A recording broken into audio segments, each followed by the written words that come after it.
Hello, everyone. Welcome to today's episode of the podcast. I am joined with an amazing guest, Mr. Gregory. Gregory is the founder, co-founder, and consultant with over 20 years of experience in various sectors.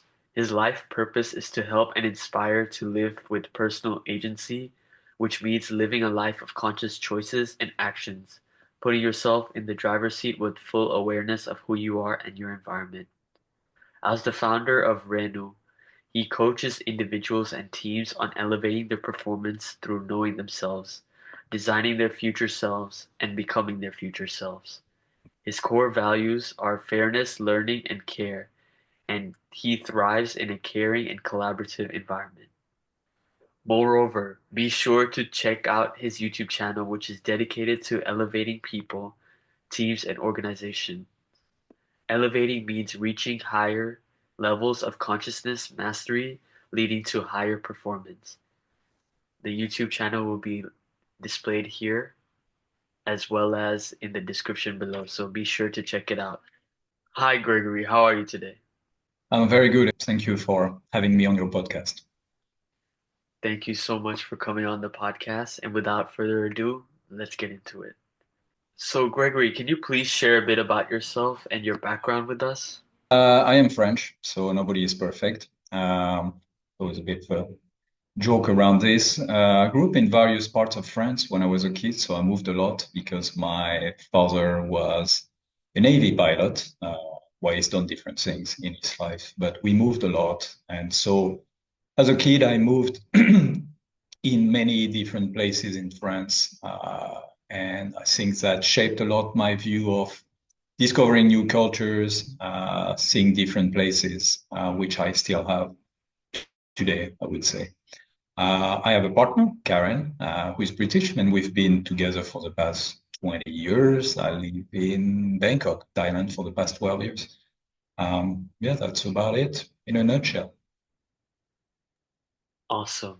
So, can you please share your journey about how RenU started and what kind of got into the making of this?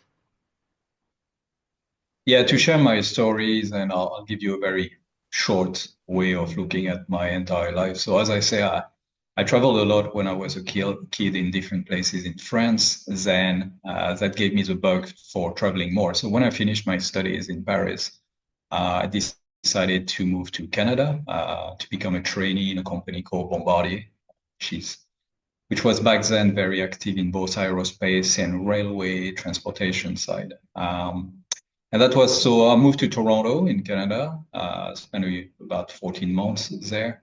Then I moved to Germany for the same company, but moving to the railway business. I started in the aerospace business in Toronto. When I was in Berlin, I was an analyst, so pretty much at the bottom of the stair. Then I became a senior analyst. I moved to Reading in the UK. That's where I met Karen, my partner, and I spent 3 years in the UK, where I did strategy, business development, and I also took care of mergers and acquisitions for the company and all the partnerships. But I wanted to do something much closer to the field because when you work in railway systems, it's all about building railway systems, metro, high-speed lines, things like that. And I've always been fascinated by China. So I got the opportunity of becoming a project manager and doing a transfer of technology with China. So I moved to Beijing and I spent 5 years in Beijing. I was a junior project manager. I became a project director for high-speed lines, and eventually the head of China for the entire business we had there.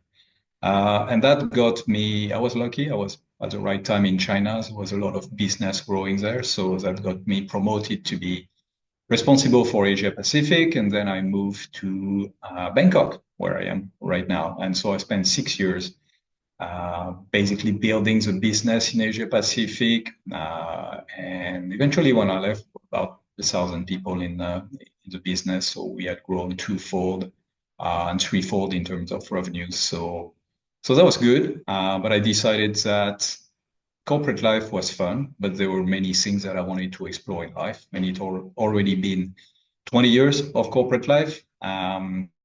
And the way the company was going was not necessarily where I wanted to go anymore. So I decided that it was time for me to make a break and to try something new. So I left at the end of 2019. That was about 5 years ago, a bit more than 5 years ago.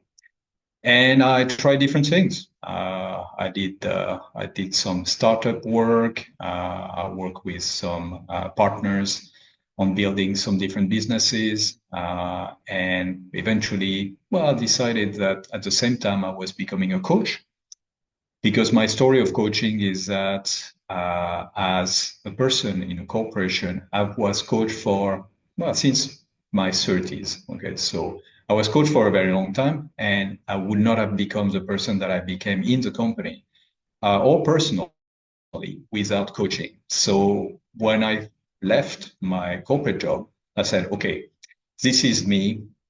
This is important for me. Coaching has been very important. I would like to do the same thing for others. I was already doing it when I was in the company as a leader of people, but I decided to become a bit more professional. So I did all my uh, qualifications to become a certified coach, and then I started coaching.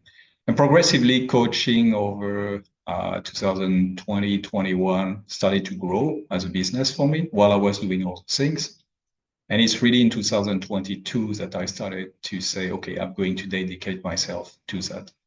First, I thought I wanted to be a personal finance coach. So back in 2022, I focused a lot on that. Um, but having 20 years of corporate life is actually something that a lot of companies value. And I also love personal development, leadership. So eventually, I actually shifted to moving into that. RenU was created because at that time I wanted to also have a presence that would show what I think and also research the things that I was interested in, generally speaking. So I created it back then for that reason. So RenU came into being because it was following effectively what I wanted to do as coaching and expressing my goals. Wow, that is a very detailed and amazing description of your journey, and I really like how you were able to pinpoint each part of your journey and how it all relates to the creation of RenU. And I'm sure my audience is familiar with RenU coaching, and for the ones that aren't, please make sure to check it out. I'll emphasize the link is in the description of this video.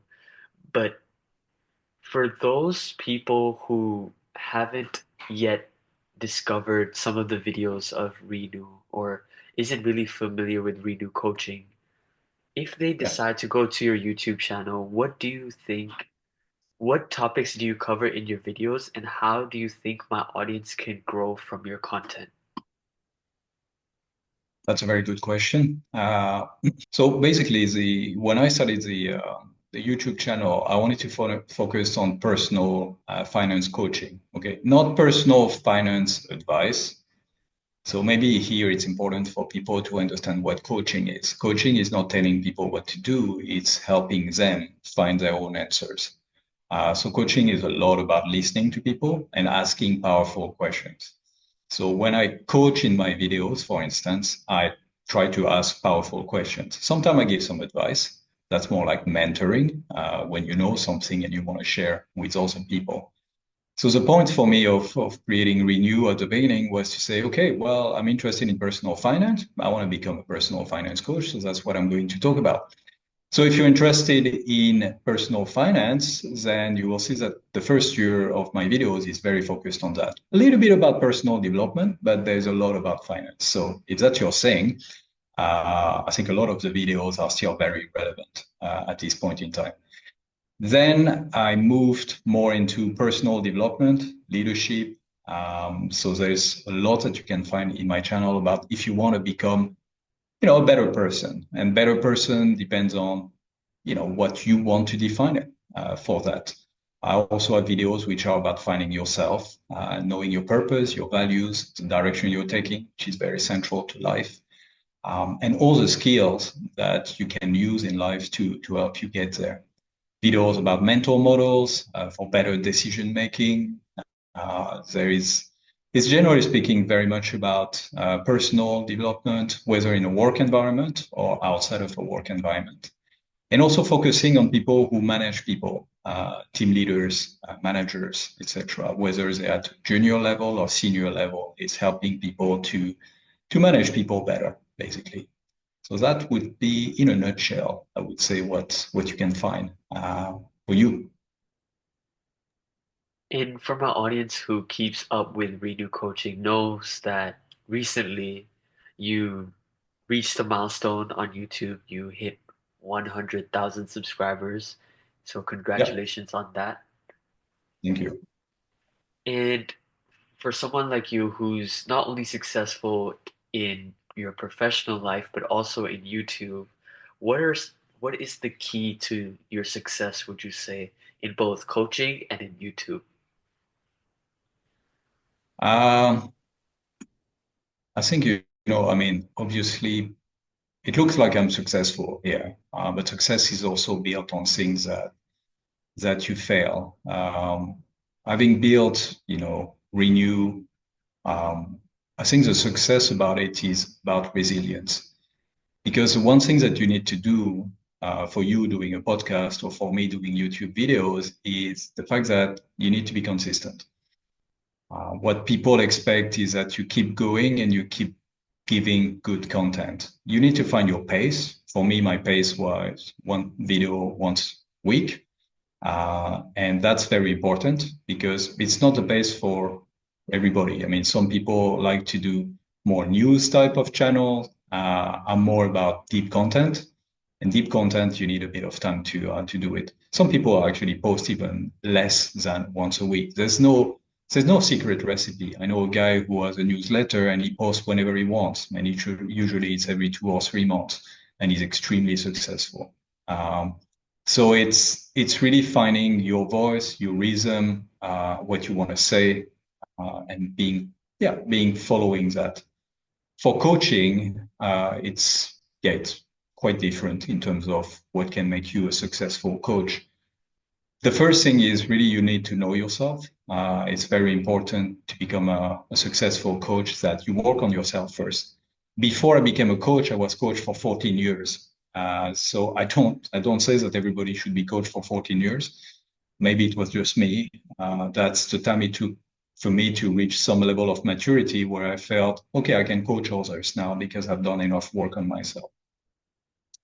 And so working on yourself is very important. Knowing yourself intimately, understanding your emotions. You don't need to be perfect. Nobody is. But it's important you have that mindset and that you continuously work on yourself and you get coached by other people. I don't think anybody can be a coach if they are not being coached at the same time. So that's one thing. Having the skills, practicing the skills of a coach, of particularly deep listening, empathy, asking powerful questions. It's not easy. It takes time. It takes experience, but also basic training is actually very interesting for that. Um, and that's I would say if you have something that you've done in a previous life, like what I did with a corporate life, you also have a bunch of knowledge that can be useful for your coaching. But that's not coaching, that's mentoring. But that's very useful for clients when you tell them I can coach you, but sometimes I'm an ex-executive, for instance, senior executive, so I can bring some piece of knowledge to the table. So it's really seeing also what can you bring? What are the areas of strengths that you have? Recognizing them and sometimes focusing on them first. Focus on your strengths. Help your weaknesses to be at a decent level, but focus on what you're good at for coaching. Thank you for sharing that. And one thing that I'm sure my audience is familiar with, if they check out your videos, your most popular video was one that was related to a deep content about your failure in Yeah. how you lost 300,000. And for you, that must have been an experience that was something might have been uncomfortable to share, or something that you probably didn't want to admit that you had that big of a loss. But looking at that experience and when you told it to your audience on YouTube, if you were to look at that experience as a whole, where do you think you could have made better decisions as you look back? Yeah, first, you're right. I mean, it's the emotional aspect of when you make something which is a big, well, failure. I mean, it's not, as I mentioned about failure, the failure is not the outcome that you want. Obviously, if you spend $300,000 in a venture, you'd like the venture to be successful, which was not the case. I lost all the money, basically. So what's important about this is that you need to live a little bit in it and you have to process your emotions for a while. And it also takes a long time to sort out what are the lessons learned from it. Because at the beginning, you're very reactive, very emotive about it. You can beat yourself up. You can say, oh, I should have done this more correctly, etc., etc. Um, I think that's why it takes time. When you have a big failure, you really need to let the emotion pass before you can see clearly what really happened. So my mistake was back in 2021. So it took me, and I knew that I'd lost pretty much all the money by the end of 2021. So it took me a while before I decided to be vulnerable enough to just say, okay, I'm going to talk about this. Because I needed also a bit of water under the bridge, building all the things. It's quite helpful to build other more successful things to, rebuild your confidence and say, okay, I've moved on now. I'm ready to talk about it. And the main things that I would take from, from that failure and from what happened with this was the fact that partnerships are very important. It's very easy to fall in love with an idea together with someone, jump in it, but not think it through. Back then, I didn't do enough due diligence on myself, my partner, the business model itself, just because, yeah, I was sort of in love with the idea that we had of the company and what we wanted to realize, which I would never have done in my corporate life. In my corporate life, I mean, it was all about processes and ways of observing and analyzing things before you would take a decision. So it was a funny one that I basically put all my training away and I jumped into something without completely thinking it through and spending a lot of money on it. So I would say that there is one core lesson is really to understand your emotions about it, to see if you're getting too excited. Have people around you who will be criticizing it and basically telling you, "Are you sure about what you're doing?" And being ready to listen to them. I think those are the most important point that I would take. So, like we mentioned, and something that you talked about just now is about that failure, and you were very honest and transparent with that experience. And some of the content you have is all about being honest, and that is a perfect example. Why do you believe in sharing these authentic and raw and being transparent stories to your audience, like your failures? And what messages do you hope to address in that experience when you deliver this content?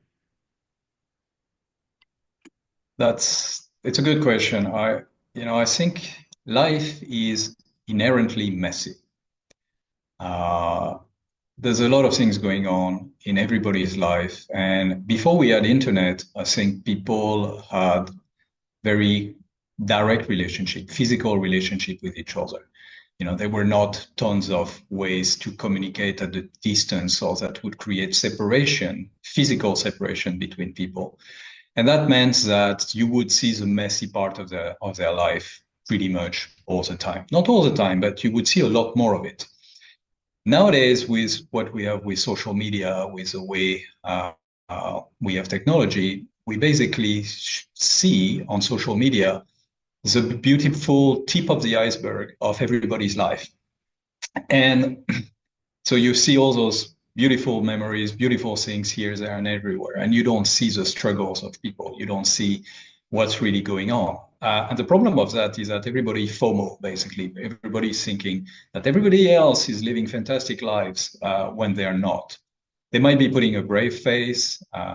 It's just this habit of putting the most beautiful thing that you can show to the world. So I think what I'm trying to do is to help people realize that well, we don't want to talk about just all our problems all the time, but we do need to talk about them sometimes. We need to share what we've learned because it's important for us to understand that life is messy for everybody. Everybody, even the most successful people that you see, they're human beings like you and I, and they have messy lives. They have messy moments in their 24 hours per day. So to be authentic is to be courageous, is to that's the true courage, is to show yourself for who you really are. Otherwise, you're constantly wear a mask, and what's the point? So when it comes to having these ideas, so we talked a bit about those like experiences in your stories, but when you have other guidance in terms of dealing with workplace, having better communication, where do you come up? How do you come up with these video ideas and how do you brainstorm the content which you have in the different playlists in your channel? Well, there's many different ways. So first, having 20 years of corporate experience gives me a lot of examples, stories, things that I've done well, things that I've not done so well about what's happening in the workplace. And so I keep I keep a record of all those things on paper and well, on file, and also in my head to understand how can I use that in the best way possible for sharing my stories and the things that I've learned.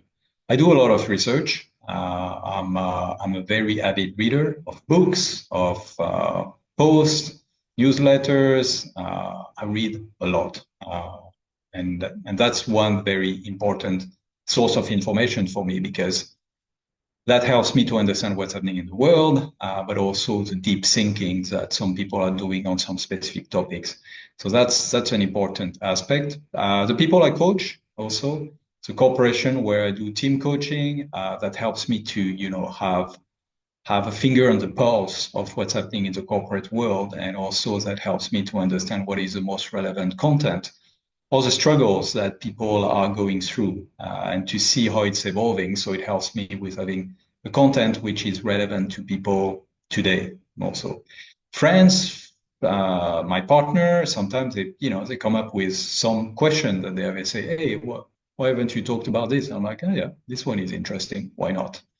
And I help myself also with researching, on the internet, ChatGPT, AI, to see what are the different things that people are talking about. So that makes the entire, I would say, framework of how I decide on what I'm gonna talk about.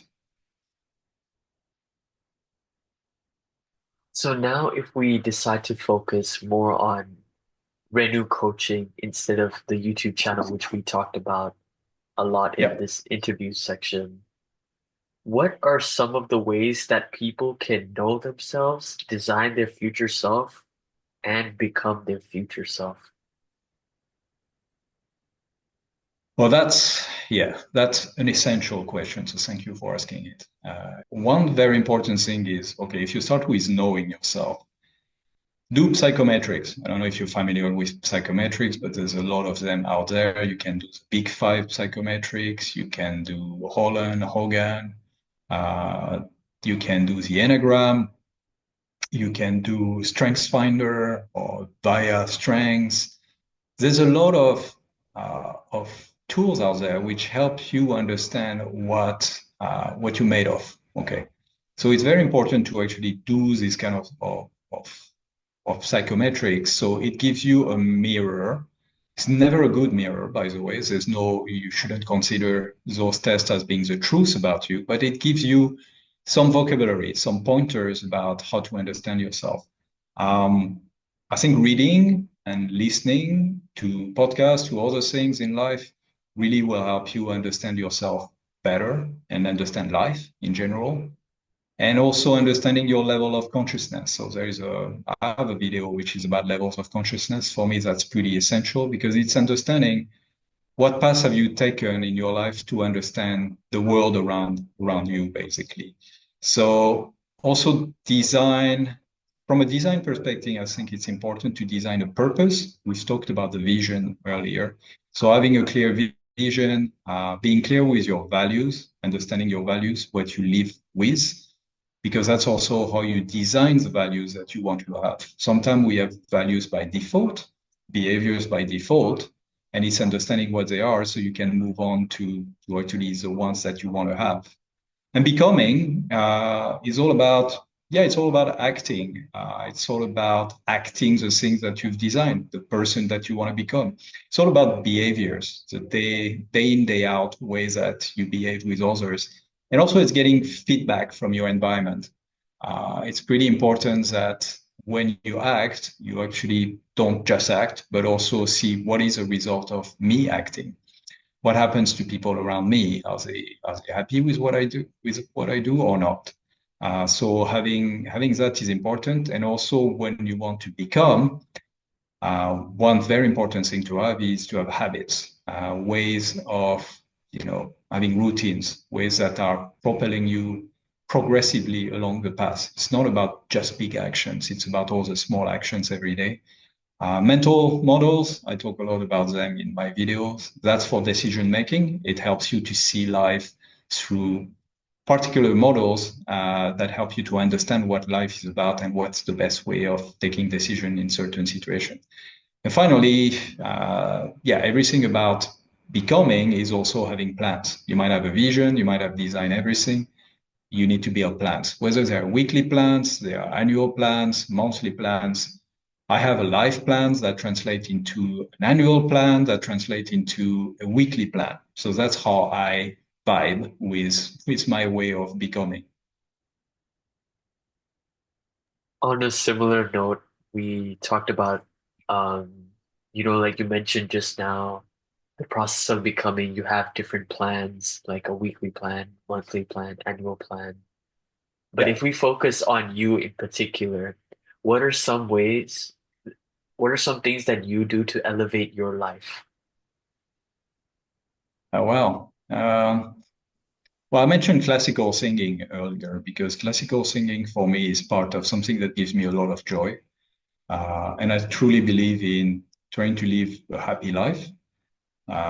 Or at a minimum, a life of contentment, but sometimes with having happy moments. And classical singing is a skill. It's something that I'm not bad at to start with, so that's helpful.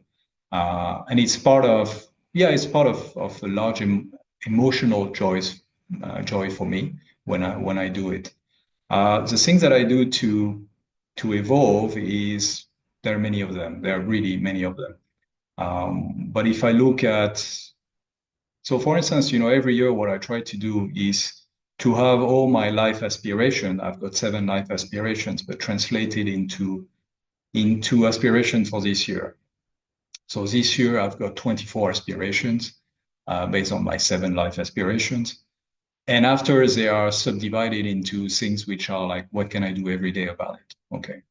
I pay a lot of attention to my health. So one of the things that is important for me is to live healthily for as long as possible. I don't want to live forever, but I want to live well for as long as possible. So I spend a lot of time measuring my health. I do some blood tests sometimes to try to understand all the levels in my body. I take relevant supplements. I pay a lot of attention to my diet to bring the right nutrients at the right time. And I exercise in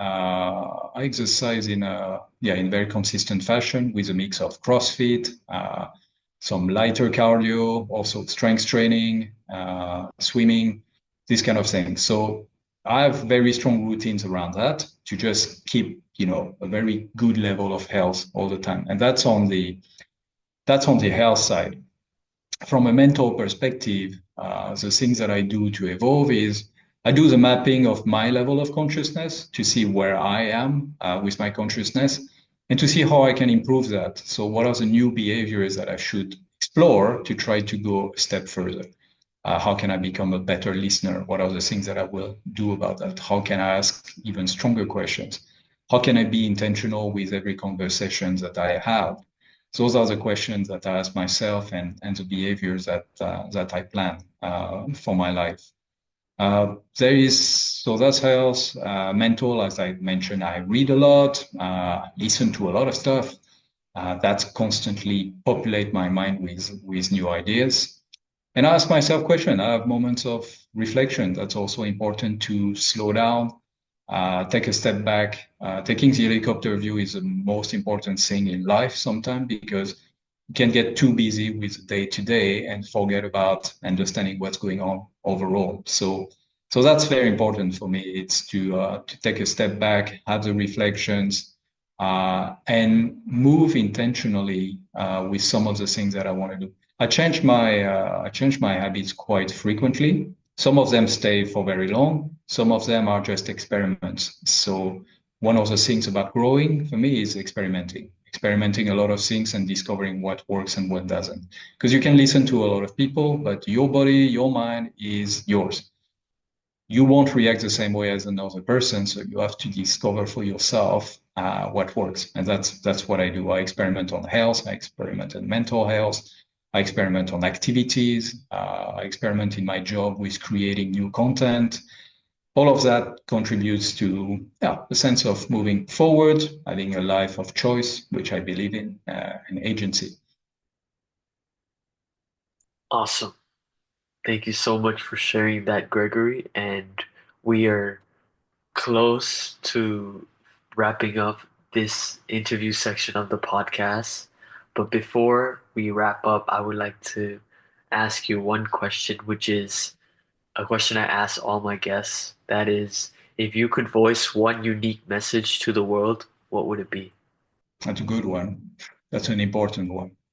And I guess I will come back to what's my life purpose, which is to know, design, and become yourself. Um, I think as human beings, we are on this planet with what nature gave us, but also with an environment that we need to navigate.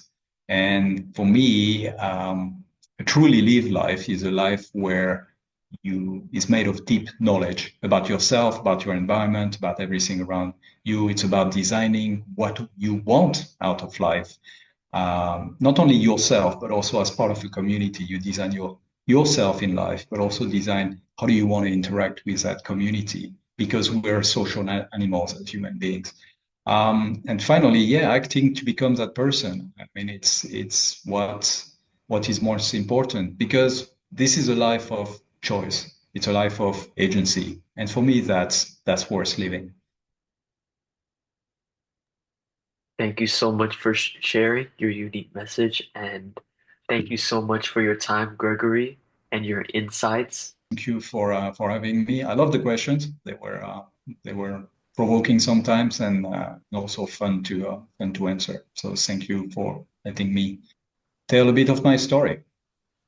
Absolutely. Thank you so much for coming on and your time and being a great sport in coming on the podcast. I really appreciate it.